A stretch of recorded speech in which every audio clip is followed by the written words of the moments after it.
Cześć, jesteśmy w Muzeum Historii Polski w dużej sali koncertowej, w której znalazł się imersyjny system Outboard Timax 3 z systemem liniowym JBL VTX A8. Dzisiaj mamy pierwszy lub drugi koncert. Paweł Lipski będzie kręcić inauguracyjnie. No i od razu kilka pytań. Pierwsze, co sądzisz o systemie po próbie? O systemie, pytasz o system JBL-a, czy o cały system imersyjny?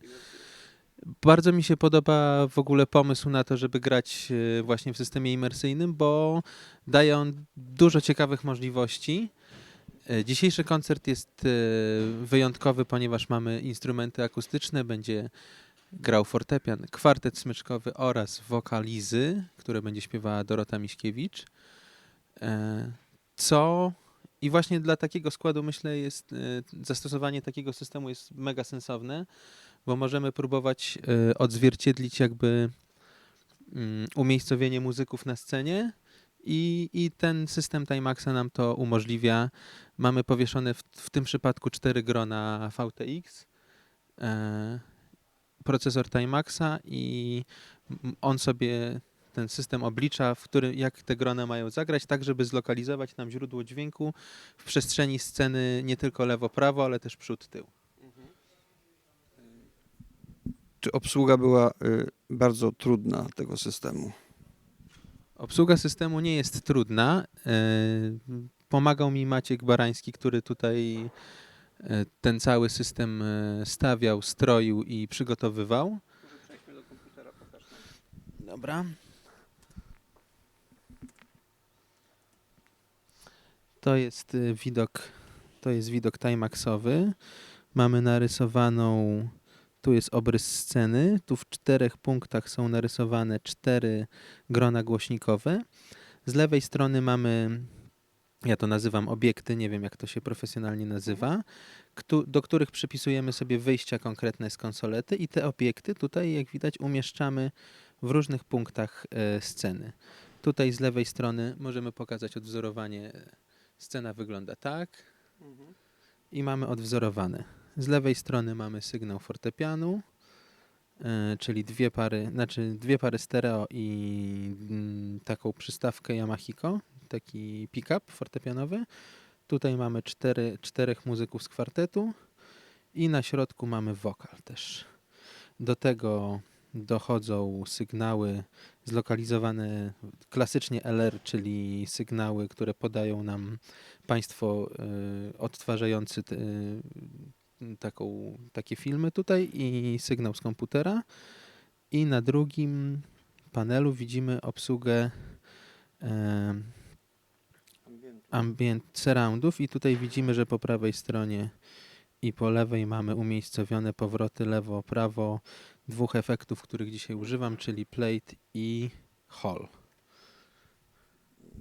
Czy taki system zmienia sposób myślenia przy miksowaniu? To jest bardzo ciekawe, ponieważ taki system sprawia, że po pierwsze nie mamy czegoś takiego jak suma. Suma w tej konfiguracji nie istnieje. To jest suma, master na minus nieskończoność. Tak? Każdy z sygnałów w konsolecie wchodzi, oczywiście przechodzi pełen tor, którego chcemy użyć, korekcję, kompresję, etc. Natomiast na końcu trafia na direct, nie wiem jak to pokazać, na direct Dante wyjście i to jest wyjście, które wchodzi do Timaxa i tam to już się staje tym obiektem. Ja to postrzegam trochę jako odzorowanie tego, czym są obiekty w Atmosie. Czyli po prostu umiejscowiamy coś i już cała sprawa jakby przestrzenności panoram dzieje się tam.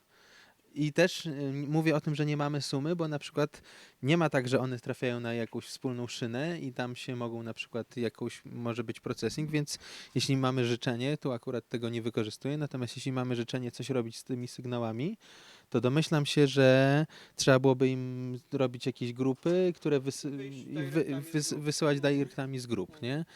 W tak prostym setupie chyba nie ma takiej Tak, potrzeby. tutaj postawiliśmy na to, żeby rzeczywiście spróbować jakby tę imersję zaangażować widza, słuchacza w taki sposób, żeby on rzeczywiście miał wrażenie, że nie gra jakby system lewo-prawo, tylko że rzeczywiście zamplifikowany jest każdy instrument, ale gra z konkretnego miejsca na scenie.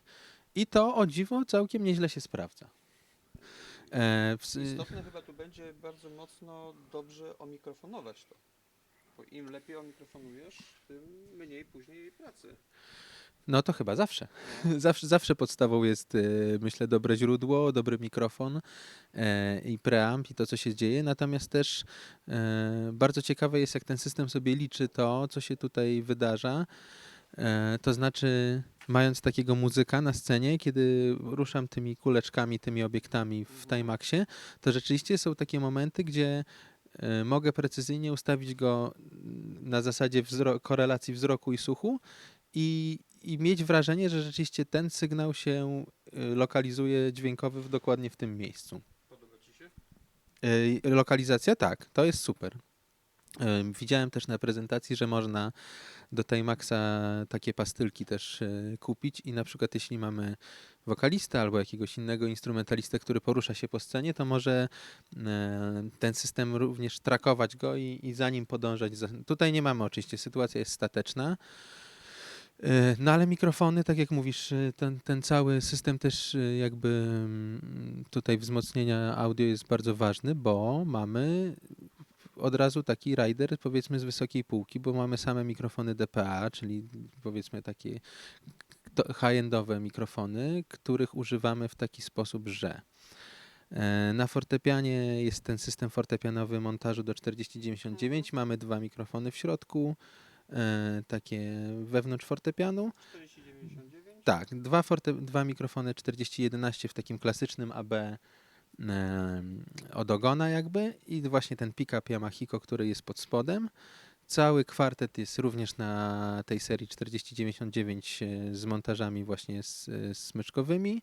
No i Dorota śpiewa do mikrofonu de facto, którego jestem akurat fanem, bo uważam, że to jest taki bardzo śmieszny mikrofon, który w sytuacji live'owej, mimo że jest mikrofonem pojemnościowym, zachowuje się, jeśli chodzi o odstęp do sprzęgów i innych rzeczy, tak jakbyś śpiewała do dynamicznego, więc to jest dla mnie super. Precyzja pojemności. Precyzja tak i ta kapsuła de facto jest bardzo, bardzo fajna. Także to jeśli chodzi o mikrofony. Tutaj też staraliśmy się jakoś bardzo minimalnie podejść do tematu odsłuchu dla artystów, ponieważ wiadomo, że jeśli są źródła akustyczne i dużo mikrofonów pojemnościowych na scenie, to jest zawsze niebezpieczeństwo. Tutaj zdecydowaliśmy się koniec końców na to, żeby pianista dostał jeden wedge, bo planowaliśmy dwa lewo-prawo, ale koniec końców nie spodobał mu się jakby ten rodzaj odsłuchu. No i kwartet na dwa wedge i do tego wokal, jeden monitor, ale wszystko tak bardzo delikatnie, bo mówię, ja staram się tutaj o taką bardziej sytuację, no dogłośnienia to przesada, bo w tej sali nie ma do końca o tym mowy, ale takiego wrażenia, że żeby rzeczywiście, tak, naturalne przeniesienie dźwięku na ten system, który jest tutaj zainstalowany. Znam opinię realizatorów, że jak raz spróbujesz imersji, to już zawsze chcesz. Czy to tak rzeczywiście jest? Jeszcze nie wiem, bo to jest pierwszy koncert imersyjny, prawdopodobnie pierwszy albo drugi w tej sali. Pierwszy mój imersyjny z tym zespołem. Natomiast po dzisiejszym doświadczeniu i po doświadczeniu ostatnim miksowania w systemie Dolby Atmos Cinema, to wydaje mi się, że są pewne zakresy muzyczne, gdzie to się może świetnie sprawdzić. Nie jestem przekonany, czy w takim klasycznym układzie zespołu, powiedzmy bębny, bas, gitary i tak dalej, dalej nie przemawiają do mnie bardziej takie układy typu, że jest PA, rzeczywiście lewo, prawo, duże grona i tak dalej. Natomiast tam, gdzie mamy rzeczywiście sytuację taką, powiedzmy takiego delikatnego grania, akustycznego, to może się fajnie sprawdzić, bo rzeczywiście wtedy nie czujemy tego wrażenia takiego odklejenia tych źródeł, tych instrumentów, które są na scenie od tego, co się dzieje w systemie. Więc tak, uważam, że to ma dużą przyszłość i cieszę się i spoglądam z dużą nadzieją na to, że coraz więcej miejsc też w Polsce zaczyna takie systemy po prostu instalować i można z nich korzystać.